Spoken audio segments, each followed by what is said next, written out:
6 বছর পর ঠিক ওই জায়গায় এসে দাঁড়িয়েছি যেখানে আমার প্রাইভেট স্যারকে আমি প্রপোজ করেছিলাম। বলেছিলাম, স্যার আই লাভ ইউ। এখন সব অতীত। আমি মাঝে মধ্যে এখানে এসে দাঁড়াই, মনটা হালকা হয়, বুকের উপর থেকে একটা চাপ বের হয়ে যায়, যেন আমার প্রিয় মানুষের ঘ্রাণ এই বাতাসের সঙ্গে মিশে আছে। এই জায়গাটা আমাকে টানে, ভীষণ টানে। এখানে কখনো মানুষে ভরে ওঠে, আবার কখনো কি শান্ত। চোখের পাতাটা ছলছল করে উঠল নিমেষে। আমি তাই বাবা মার একমাত্র সন্তান। আমার পরে আর কোনো সন্তান হয়নি, তাই আমাকে বেশ আদর যত্ন দিয়েই বড় করেছেন তারা। আমি একজন ডক্টর। 6 বছরে নিজেকে পরিপূর্ণ গুছিয়ে তুলতে পেরেছি, শুধু মুভ অন করতে পারিনি। আমি তোমাকে ভালোবাসি শব্দটি স্যার কখনো আমাকে বলেনি, কিন্তু আমি যে চোখে দেখেছি না বলা ভালোবাসা। আমি তখন ইন্টার সেকেন্ড ইয়ারে পড়ি। কলেজে পা রাখার পর থেকে কোনো টিউটরের কাছে আমি বেশি দিন পড়তাম না। অদ্ভুত সব কাণ্ড করতাম আর তারা পালিয়ে যেত। আমার মন বলছিল এবারও বাবা নতুন একজন স্যার ধরে নিয়ে আসবেন। সেদিন এখানে বিশাল উৎসব চলছিল, মানুষজন ভিড় করে চারদিক। আমার অনেক আগে চিন্তা ভাবনা করা ছিল কোনো এক সন্ধে নামলে স্যারকে প্রপোজ করব। ওই দিন কলেজ থেকে বাড়ি ফেরার সময় উৎসব চলছে দেখে মনে হচ্ছিল আজই ঠিক সময়। আমি মাঝে মধ্যে বায়না করতাম স্যারকে সঙ্গে নিয়ে বাইরে যাব। স্যার প্রথমবার না করলেও পরে ঠিকই সঙ্গে যেতেন। একদিন স্যারকে নিয়ে বাহিরে বের হই। সেদিন ফুটপাতে দোকানগুলো অনেক জমজমাট হয়ে ওঠে। আমি আর স্যার পাশাপাশি হাঁটছিলাম। তখন একটা ঝুড়ি গাড়িতে আমার একজোড়া কানের দুল পছন্দ হয়। স্যারের সঙ্গে ছিল বলে আমি কেনার আগ্রহ মুছে ফেলি আর স্যারকে ফেলে দ্রুত হাঁটতে শুরু করি। কিছুক্ষণ ঘোরাঘুরি করার পর বাড়ি ফিরে আসার জন্য হাঁটা ধরি। স্যারের সঙ্গে কোথাও বের হলে তিনি বাড়ি পর্যন্ত পৌঁছে দিয়ে যেতেন। কখনো আসতে না করলে উনি বললেন এটা নাকি তার দায়িত্ব। বাড়ির গেটের কাছাকাছি এসে স্যারকে বিদায় দিয়ে যেতে যাব, তখন স্যার পিছু ডাকলেন। আমি ঘুরে চোখে চোখ রাখতে স্যার ইশারায় কাছে ডাকলেন, দেখি তোমার হাতটা একটু সামনে পাতো। হাত কেন স্যার? দাও বলছি। আমি ডান হাতটা রাখলাম। স্যার শার্টের পকেট থেকে কি যেন বের করে আমার হাতের তালুতে রাখলো। আমি জিজ্ঞাসা দৃষ্টিতে তাকিয়ে বললাম, স্যার এটা কি? রুমে গিয়ে দেখো, এখন যাও। আমি দ্রুত রুমে চলে আসলাম। বিছানার উপর বসে কাগজের পেজ খুলতে লাগলাম। কাগজে পেঁচানো আমার পছন্দ করা ঝুমকাটা, যেটা আমি কিছুক্ষণ আগেই পছন্দ করেছিলাম। স্যার সেটা লক্ষ্য করেছিল। ইস কি লজ্জা! লক্ষ্য করছে বলেই তো এনে দিল। 2 মাস আমি ঝুমকা জোড়া আগলে রাখি। সিদ্ধান্ত নিয়েছিলাম যেদিন স্যারকে প্রপোজ করব সেদিন পরব। তাই আজ পড়েছি।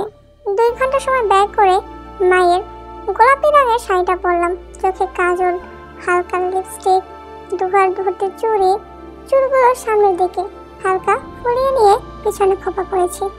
মাকে বলেছিলাম বেলি ফুলের কথা, মা এনে দিয়েছিল। সন্ধ্যা 7টা বাজে।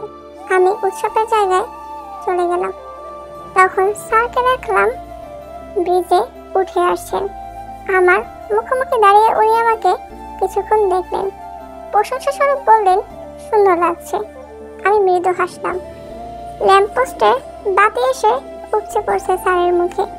আমি ভেতরে ভেতরে প্রস্তুত হলাম। এরপর স্যারের সামনে হাঁটু ভাঁজ করে বসলাম। আমার এক হাত পেছনে ছিল এবং ও হাতে একগুচ্ছ গোলাপ ছিল। ফুলগুলো স্যারের দিকে ধরে বললাম, স্যার আই লাভ ইউ। আমি আপনাকে অসম্ভব ভালোবাসি। স্যার জবাব দিল না। হঠাৎ আমার মুখ থেকে ফিরিয়ে নিল তার মুখ। ফুটপাত থেকে নিচে নেমে একটা সিএনজিতে উঠে বসলো স্যার। আমি হতভম্ব হয়ে গেলাম। মাথাটা ঝিমঝিম করতে লাগলো। আমি বসা থেকে উঠে দাঁড়ালাম। সিএনজি ধরার জন্য ব্যস্ত রাস্তায় নেমে উঠতে লাগলাম। 2 চোখ দিয়ে অঝরে গড়িয়ে পড়ছে পানি। চোখেও ঝাপসা দেখছি। পেছন দিক থেকে একটা গাড়ি এসে ধাক্কা দিল। রক্তাক্ত শরীর নিয়ে পড়ে রইলাম। আমার শরীর থেকে রক্ত বের হয়ে পথ ভিজে যাচ্ছে। আমার চোখ আস্তে আস্তে বন্ধ হয়ে যাচ্ছে। চোখ খুলে নিজেকে হাসপাতালে পাই। আমি চোখ খুলেছি, সেটা দেখে নার্স ছুটে বেরিয়ে এলো। এরপর সঙ্গে ডাক্তার নিয়ে আসলো। ডাক্তার আমাকে দেখছেন, এরই মধ্যে বাবা ও মা আইসিইউতে আসলো। ডাক্তার হাসি মুখে বললেন, তাই এখন সুস্থ। ওর কামব্যাক সত্যি অপ্রত্যাশিত। চমৎকার না হলে এমন হয় না। এই টাইপের রোগী বছরের পর বছর চলে যায়, তবুও তারা কামব্যাক করতে পারে না। আর একটা কথা লক্ষ্য রাখবেন, মেয়ে যেন বেশি কথা না বলে। ওরা কি নিয়ে কথা বলছে আমি বুঝতে পারলাম না। দেখলাম মা কান্না করছে। আমাকে 2 দিন পর কেবিনে শিফট করা হলো। তখন আমি মোটামুটি সুস্থ। মা কথায় কথা বলে উঠলেন, আমি 2 মাস কোমায় ছিলাম। বুকের ভেতর ধুপ করে উঠল যেন, সর্বাঙ্গ যেন আশার হতে লাগলো। মাকে আমি প্রশ্ন করলাম, মা আমাকে কে কে দেখতে এসেছিল? মোটামুটি সবাই এসেছিল। মা স্যার কি এসেছিল? কোন স্যার? মা যেন দ্বিধায় পড়ে গেল। জাংকুক স্যার এসেছিল। তুই যেদিন অ্যাক্সিডেন্ট করেছিস ওই দিনের পর থেকে আমি জাংকুককে দেখিনি। ওই মাসের বেতন নিতেও জাংকুক আসেনি। অদ্ভুত। তোর বাবা কয়েকবার কল করেছিল, ওর ফোন বন্ধ। স্যারের কাছে যাওয়ার জন্য আমি মরিয়া হয়ে উঠলাম। বাধ্য হয়ে ডাক্তার আমাকে ঘুমের ইঞ্জেকশন দিল। বাবা ও মায়ের চোখ এড়ালো না কিছুই। বাবা শক্ত গম্ভীর কণ্ঠে মাকে জিজ্ঞাসা করলেন, জ্বর এত দূর কিভাবে গড়ালো? তুমি তো বাড়িতেই থাকতে, কিছুই কি লক্ষ্য করোনি? ছেলেটার ফোনও বন্ধ, কোথায় খুঁজবো তাকে? তোমার মেয়ের অবস্থা দেখেছো? মা কিছু বলল না। 1 সপ্তাহ পর হাসপাতাল থেকে আমায় রিলিজ দিল। আমি বাড়ি আসলাম। নিজেকে একটু গুছিয়ে নিয়ে ড্রাইভার চাচার সঙ্গে বেরিয়ে পড়লাম স্যারের বাড়ির উদ্দেশ্যে।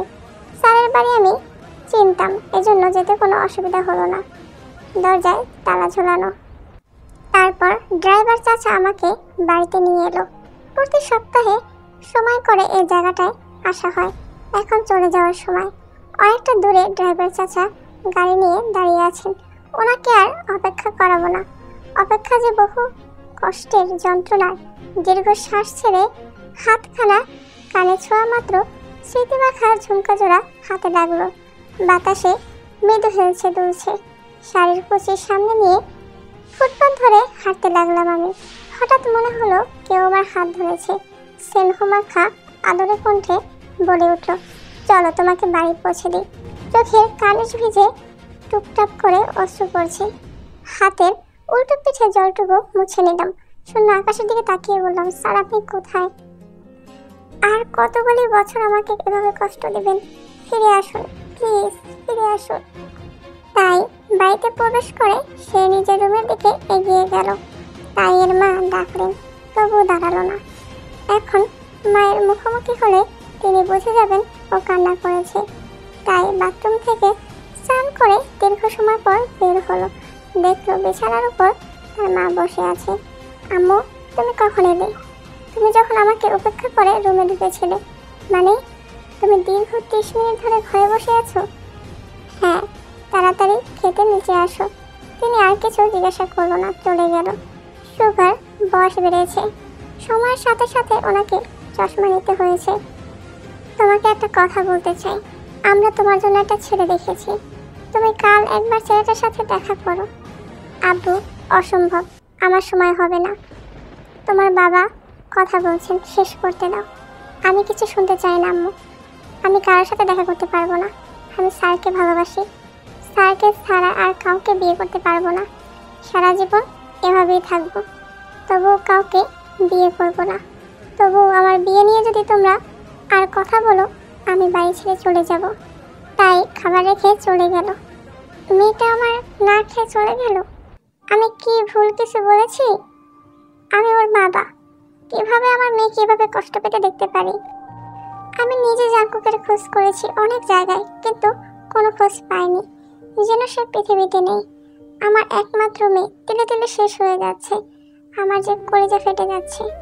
আমি শুধু আমার মেয়েকে সুখী দেখতে চাই। এটা কি আমার অপরাধ? আমি পরে ওকে বুঝিয়ে বলবো। তুমি খেয়ে ওঠো। আমার মেয়ে না খেয়ে চলে গেল, আমি খাবো কিভাবে? আমার গলা দিয়ে ভাত নামবে না। জাঙ্কুক চলে যাওয়ার পর থেকে আমার মেয়ে ভয়ঙ্কর পরিবর্তন হয়ে গেছে। 6 বছরে অনেক কিছু বদলে গেছে। শুধু শ্বাস প্রশ্বাস চলছে ওর যেন জীবন্ত লাশ। যে হোক, মেয়ের রুমে আসলেন, তাই রুমে নেই। বাথরুম ও বারান্দা চেক করলেন, সেখানেও নেই। তারপর ছাদে গেলেন। এত রাতে ছাদে আসছো কেন? আম্মু, আমাকে একা থাকতে দাও। তাই তুমি আমাদের একমাত্র মেয়ে, তোমাকে আমরা আর এভাবে দেখতে পারছি না। আমরা চাই তোমার একটা কুল হোক। আম্মু, আর কিছু বলবে না। আমি স্যারের জায়গায় অন্য কাউকে ভাবতে পারি না, এটা অসম্ভব। জাঙ্কুক 6 বছর ধরে চলে গেছে, আর তুমি এখনো তাকে আঁকড়ে আছো কেন? আমি বাসা থেকে চলে যাব, আমাকে দেখবেও না, তোমাদের কষ্ট হবেও না। আমরা তোমাকে আর কিচ্ছু বলবো না, তোমরা যা খুশি করো, কিন্তু বাড়ি ছেড়ে যাওয়ার কথা বলবে না। তোমাকে ছাড়া আমরা বাঁচতে পারবো না। যে হোক, কান্না লুকিয়ে চলে গেল। তাই আকাশের দিকে দৃষ্টি স্থির করলো। চোখ তারও ছলছল করছে। তাই অকপটে বলল, স্যার, আপনাকে ছাড়া থাকা আমার জন্য খুব কঠিন। তাই চোখ বন্ধ করলো। চোখের পাতায় ভেসে উঠল পুরনো স্মৃতিগুলো।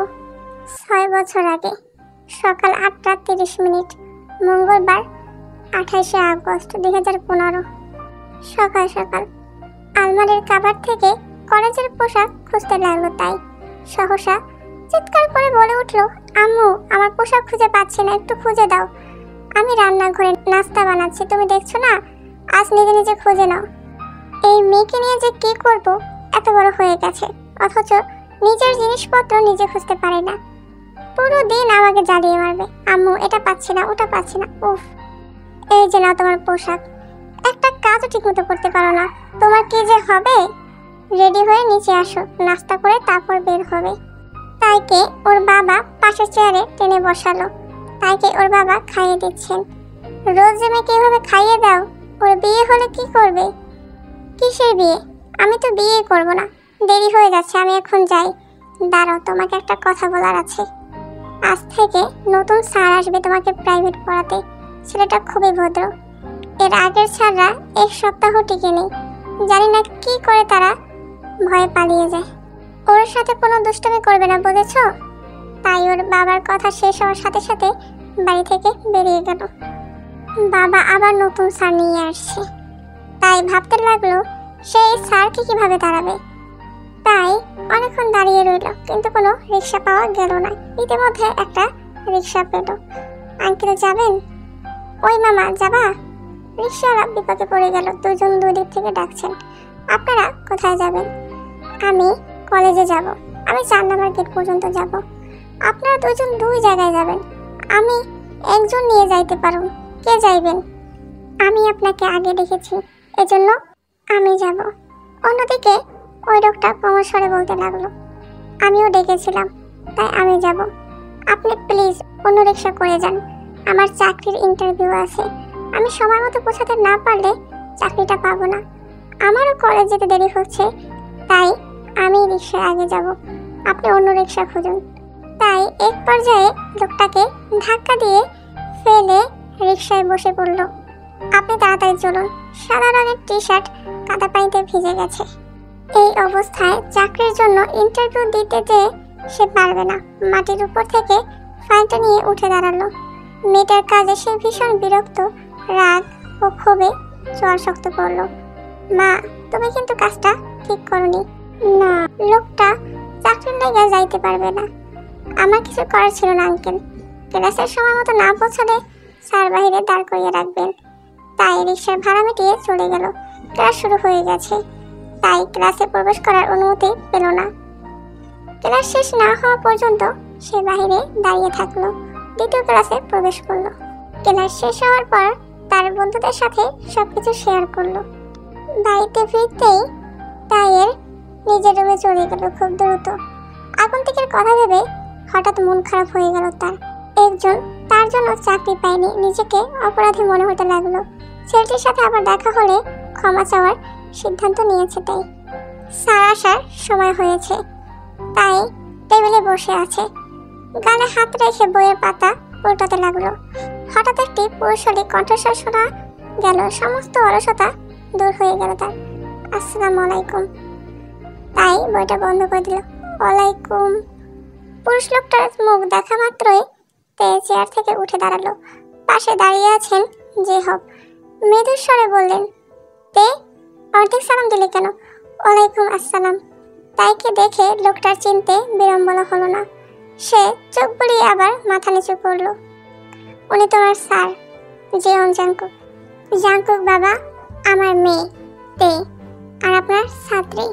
তের গলা শুকিয়ে কাঠ হয়ে যাচ্ছে। সকালে যা হয়েছে যদি তার সব মাকে বলে দেয় তাহলে অনেক বকাঝকা করবে। যা কিছু বলিনি মনে মনে ভাবতে লাগলো, কিন্তু পরে যদি বলে দেয়। তারপর পড়তে বসলো। এর মধ্যেই তে বলে উঠল, সরি স্যার। হঠাৎ সকালে যা হয়েছে, যে অভদ্র আচরণ করেছি এবং আপনাকে কাদায় ফেলে দিয়েছি, আমি আপনাকে ফেলে দিতে চাইনি। আসলে আমি বুঝতে পারিনি। আমি সেসব ভুলে গেছি, আপনিও ভুলে যান। সকালে এই লোকটাকে দেখেছে রিকশার জন্য তর্ক করতে। এখন সেই লোক তারই সামনে গভীর ভঙ্গিতে বসে আছে। একজনের কতগুলো রূপ। হতবাক হলো তে। স্যার, আমার কলমের কালি ফুরিয়ে গেছে। ওই টেবিলের 2 নম্বর ডয়ারে কলম রাখা আছে, আমাকে একটু এনে দিবেন? আচ্ছা, আমি নিয়ে আসছি। কোথায়? এখানে তো কোনো কলম নেই। নাই মানে? সরুন, আমি দেখছি। তে হঠাৎ স্যারের পায়ে পা রেখে দাঁড়ালো। জাংকুক অস্ফুট স্বরে কণ্ঠে বলল, তে আপনি আমার পায়ের উপর দাঁড়িয়েছেন। সরি স্যার, আমি দেখিনি। তে নতুন স্যারকে তাড়ানোর মধ্যে এটি আগে থেকে উচ্চতা পড়েছিল। জাংকুকের পায়ে জুতোর দাগ স্পষ্ট দেখা যাচ্ছে। সে পা নাড়াতে পারছে না। মজা করতে গিয়ে সে ভালোই ব্যথা পেয়েছে। তে ছুটে নিচে চলে গেল। সে একটা বরফের ব্যাগ এনে জাংকুকের পায়ে চেপে ধরল। জায়গাটা লাল হয়ে ফুলে উঠেছে। স্যার, আপনার ব্যথা কমেছে? মোটামুটি। এগুলো রাখুন, আপনি পড়তে বসুন। এই অবস্থায় শেখাবেন কি করে স্যার? আজ থাক, আপনি বরং বাড়ি যান। আজ আমি একাই পড়ে নিব। আপনার বাবা আমাকে বিশ্বাস করেছেন। প্রথম দিনে কিভাবে তার বিশ্বাস ভাঙবো? সামান্য ব্যথা সয়ে যাবে।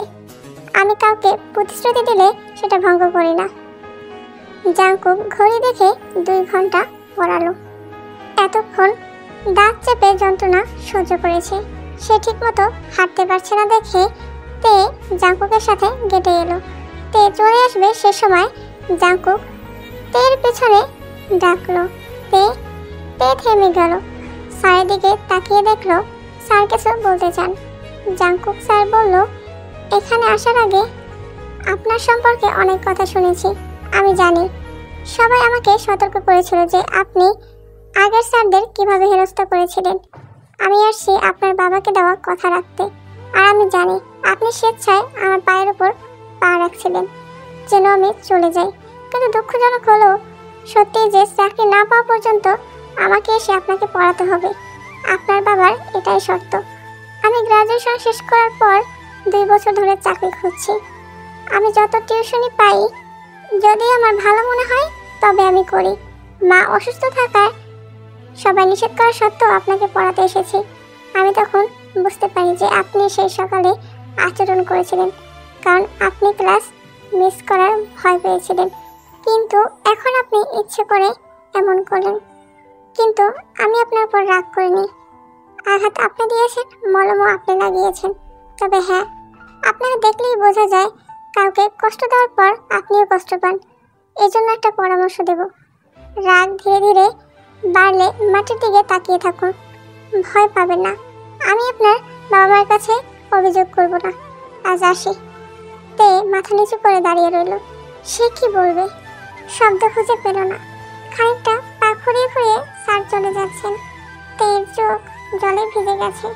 পরের দিন তে বইটা দিয়ে পড়ার চেষ্টা করলো। স্যার সালাম দিয়ে রুমে প্রবেশ করলো। তে নিজেকে গুটিয়ে নিল। স্যার করুণ গলায় বলল, আই এম সরি, আমি একটু দেরি করে এসেছি। রাস্তায় কাজ চলছে, অন্য রাস্তা দিয়ে ঘুরে এসেছি, তাই একটু দেরি হয়েছে। আজকে আপনার একজন স্যারের সঙ্গে দেখা হয়েছিল। তিনি আমাকে বলেছেন যে আপনি তার কাছে ক্ষমা চেয়েছেন। শুনে ভালো লাগলো। আমরা সবাই মানুষ, আমাদের কাউকে ছোট করা উচিত নয়। তে মুগ্ধ চোখে তাকিয়ে আছে জাংকুকের দিকে। জাংকুক তের দিকে তাকিয়ে দেখলো যে সে তার দিকেই তাকিয়ে আছে। হঠাৎ করেই গলাটা কর্কশ হয়ে উঠল। আঙুলে তুড়ি বাজিয়ে বলল, তে, আপনি কি আমার কথা শুনছেন? হ্যাঁ স্যার। আমার দিকে না তাকিয়ে বইয়ের দিকে তাকান। জাংকুক কফির মগটা ঠোঁটে নিয়ে ছুঁয়ে অদ্ভুত শব্দ করলেন।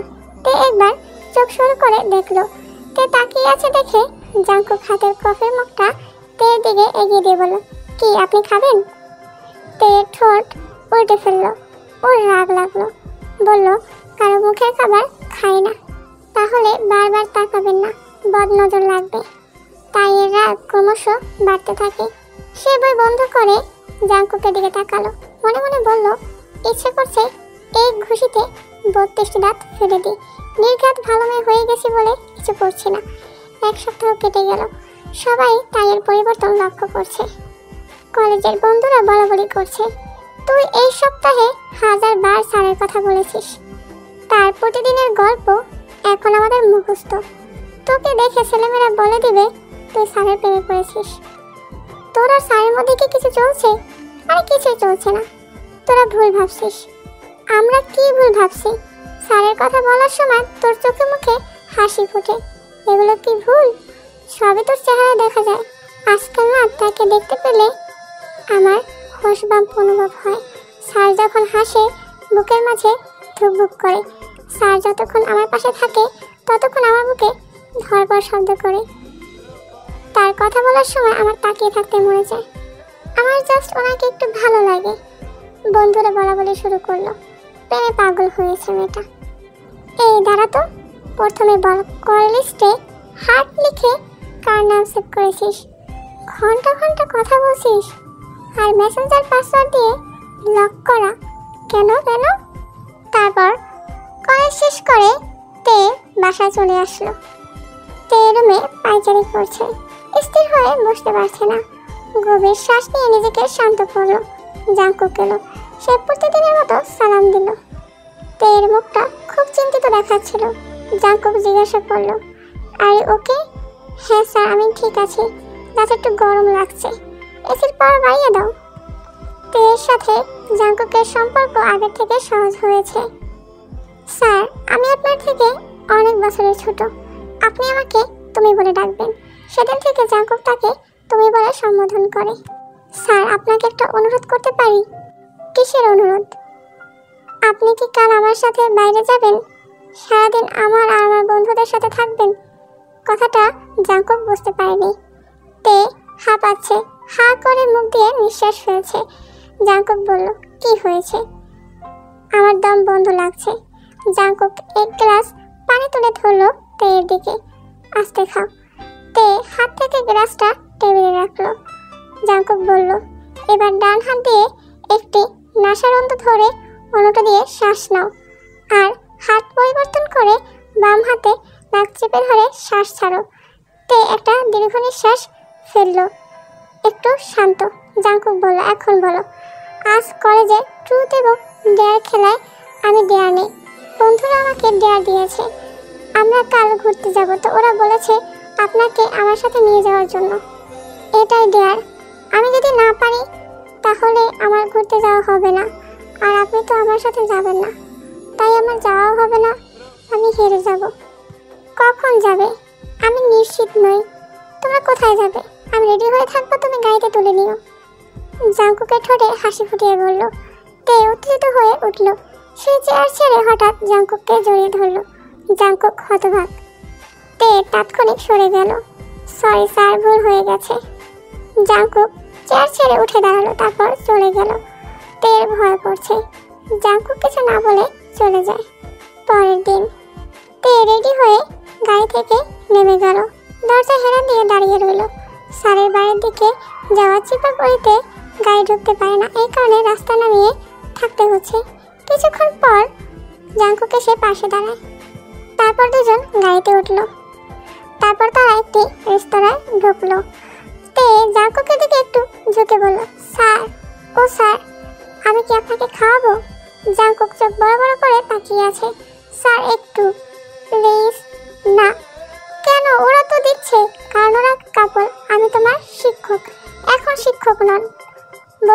করো।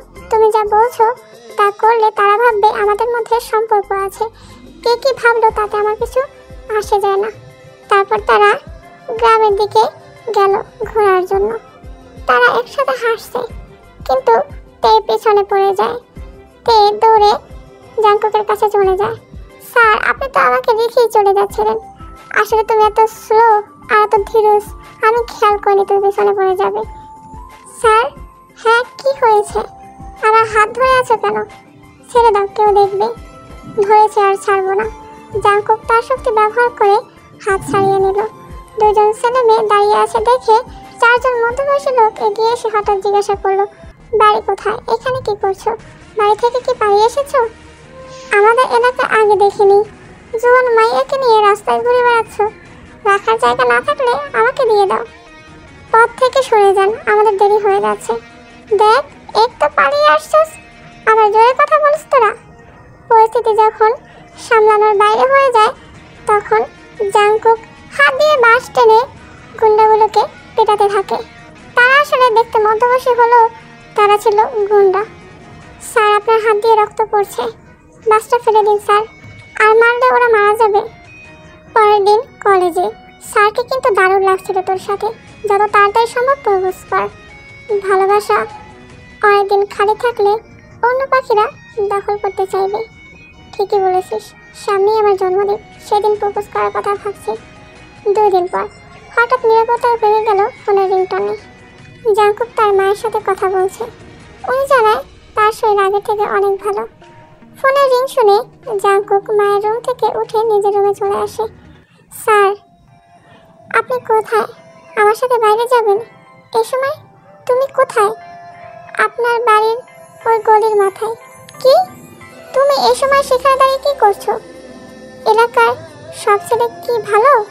তোমাকে একা দেখে কেউ এসে যদি বিরক্ত করে? আপনি আসুন। জাঙ্কুক পরনে ঢিলে ঢালা টি শার্ট ও প্যান্ট হাত দিয়ে কপালের চুল পিছনে ঠেলে দিল। তের সামনে দাঁড়িয়ে বলল, এই সময় এখানে এসেছো কেন? আপনাকে দেখতে। গাড়িতে উঠুন, আজ চৌরাস্তায় মেলা, গতবার যেতে পারিনি, শুনেছি মেলা সুন্দর, তাই আজ যাব। তাহলে তুমি আমাকে গাড়িতে উঠতে বলছো কেন? আমি একা কেন সব সুন্দর জিনিস দেখবো? আমার সাথে আপনাকেও দেখাবো। ফুটপাতের দোকানগুলো সন্ধ্যার পর জমজমাট হয়ে ওঠে। জাঙ্কুক জিজ্ঞাসা করলো, তুমি কিছু খাবে? না স্যার, কিছু খাবো না। ফুচকা? আপনি খাওয়াবেন? আচ্ছা ঠিক আছে, চলেন, খাবো। তারপর তারা একসাথে হাঁটে। হঠাৎ তের একটা ঝুড়ির সামনে এসে থামলো। একজোড়া কানের দুল ওর খুব পছন্দ হয়েছে এবং সেই কানের দুলই জাঙ্কুক তাকে দিয়েছিল, যেটা আমরা গল্পের প্রথমেই বলেছিলাম। সকাল 11টা, 21শে ডিসেম্বর, একমাত্র মেয়ের জন্মদিন। প্রতি বছর বড় করে আয়োজন করে হয়। এবছরও তের জন্মদিন বেশ ধুমধাম করে হচ্ছিল। সবাই অপেক্ষা করছে তের কেক কাটার মুহূর্তে। হাতে ছুরি নিয়ে দরজার দিকে তাকিয়ে আছে তে। স্যার এখনো আসেনি, যে কারণে কেক কাটছে না। ও কত অনুরোধ করেছে, তবুও আসছে না।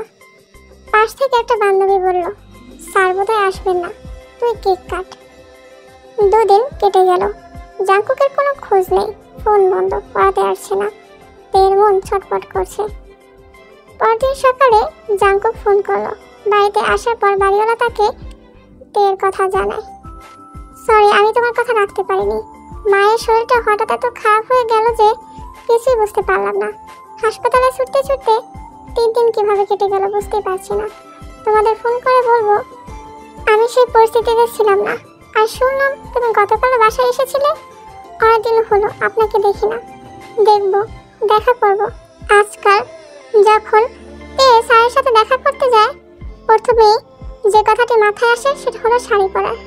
এই খাতে চুল সরিয়ে তে সামনের দিকে তাকালো। জাঙ্কুক তার দিকে এগিয়ে আসছে। কালো টি শার্ট পরা তাকে খুব সুন্দর লাগছে।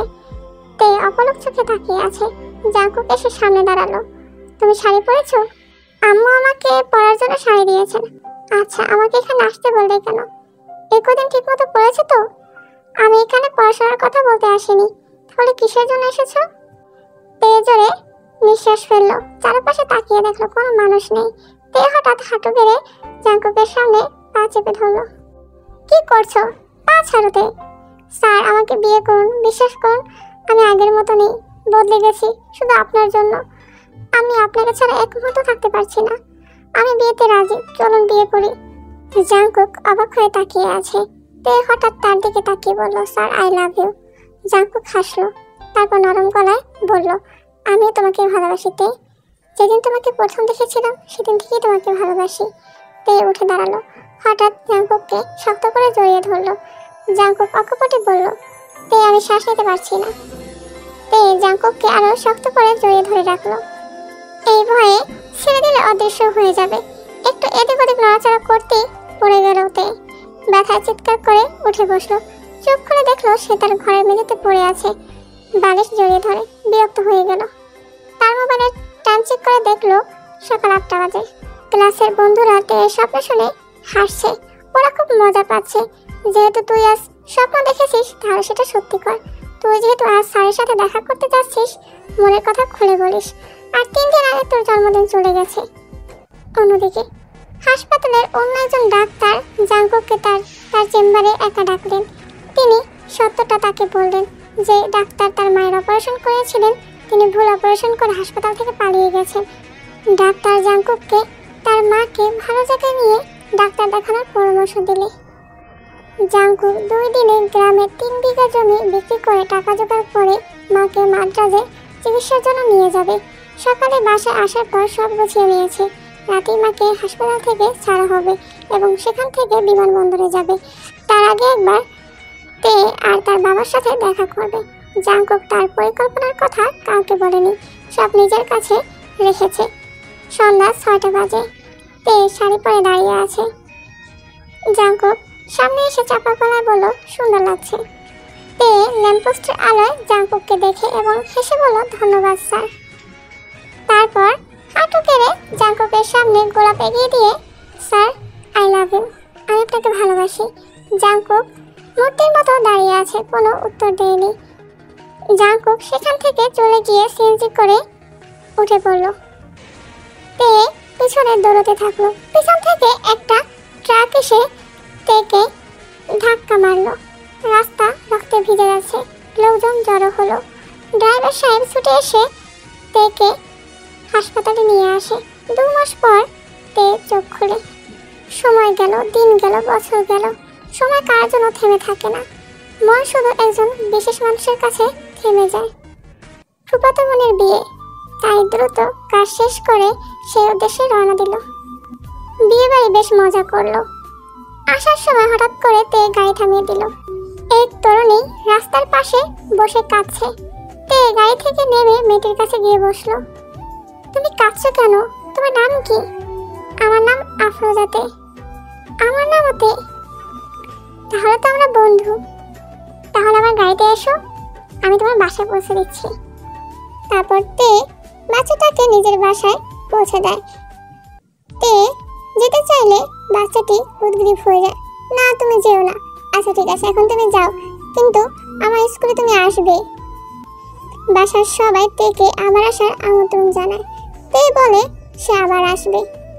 2 সপ্তাহ পরে তেকে আফরোজাতের বার্থডে নিমন্ত্রণ পাঠায়। তে সেখানে চলে যায়। বেশ সুন্দর করে সাজিয়েছে ফ্ল্যাটটা, লোকে ভরা। এদিকে হঠাৎ আফরোজাতে দৌড়ে এসে ওকে জড়িয়ে ধরলো। তুমি আসছো? আমি জানতাম তুমি আসবে। তুমি আমাকে ডেকেছো, আমি না আসতে পারি? এরকম একটা মিষ্টি মেয়ের কথা কি ফেলে দেওয়া যায়? শুভ জন্মদিন। এদিকে আফরোজাতের বাবা দূর থেকে দেখছিলেন। তিনি এগিয়ে এসে বললেন, আপনি ওর বিশেষ অতিথি। ওর মুখে আপনার কথা অনেক শুনেছি। লোকটার গলা শুনে তে থমকে গেল। এই কণ্ঠ তার খুব পরিচিত। তার শরীর কাঁপতে লাগলো। তারপর উঠে দাঁড়ালো। ফিরে দেখে জাংকুক। স্যার? বাচ্চা মেয়েটার মন খারাপ হবে ভেবে অনুষ্ঠান শেষ করে বাড়ি ফিরে আসে তে। সে এখনো বিশ্বাস করতে পারতেছে না তার স্যার বিবাহিত এবং একটি মেয়ে আছে। বাসায় এসে দরজা বন্ধ করে ফুপিয়ে কেঁদে উঠল। অন্যদিকে বাচ্চা মেয়েটাকে ঠিকমতো খাওয়াতে পারছে না জাংকুক। মেয়েটা খুব ভালো, হঠাৎ সব বন্ধ হয়ে গেল কেন বুঝতে পারছি না। এখন স্কুলেও আসে না। 3 দিন কোনো খোঁজ নেই। তুই একবার ওকে নিয়ে হাসপাতালে যা, খোঁজ নিয়ে দেখ। আর বাচ্চা মেয়েটা তাইয়ের সাথে দেখাও করে আসবে। জাংকুক ঢোক গেল। সে আবার তাইয়ের সামনে দাঁড়াবে কি করে, মাথা কাজ করছে না। এই মেয়েকে তুই আগে থেকে চিনিস? জাঙ্কুক উত্তর দিল, না। তোর মানিব্যাগে মেয়েটির ছবি আছে। আজ তোর মানিব্যাগে তার ছবি দেখলাম। এটা কি সেই মেয়ে যার জন্য কখনো বিয়ে করবে না বলে শপথ করেছিলি? জাঙ্কুক চুপ করে আছে। মেয়েটির নাম তে, তাই বলে বাচ্চা মেয়েটার নামও তুই তে রেখেছিস?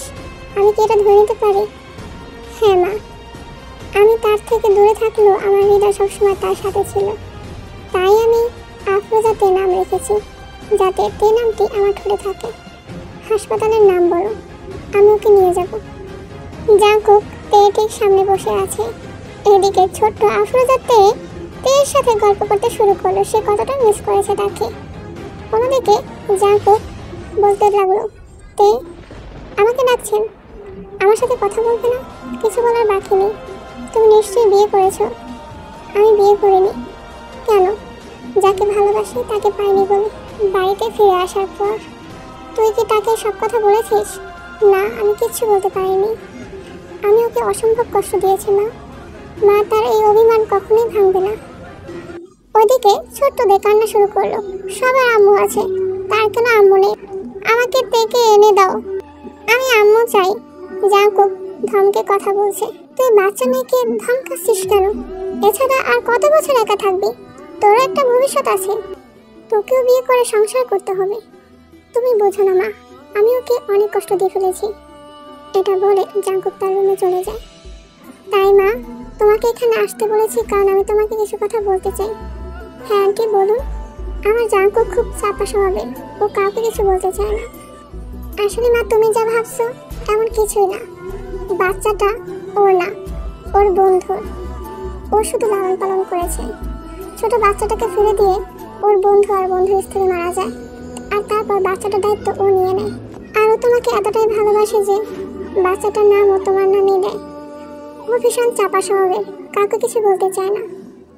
তুমি আমার ছেলেটাকে বিয়ে করো মা, তার অগোছালো জীবন নিখুঁতভাবে গুছিয়ে দাও। সে তোমাকে ছাড়া অসম্পূর্ণ থেকে যাবে। ও তোমাকে এখনো ভালোবাসে, ওর মানিব্যাগে এখনো সেই তোমার পুরনো ছবি।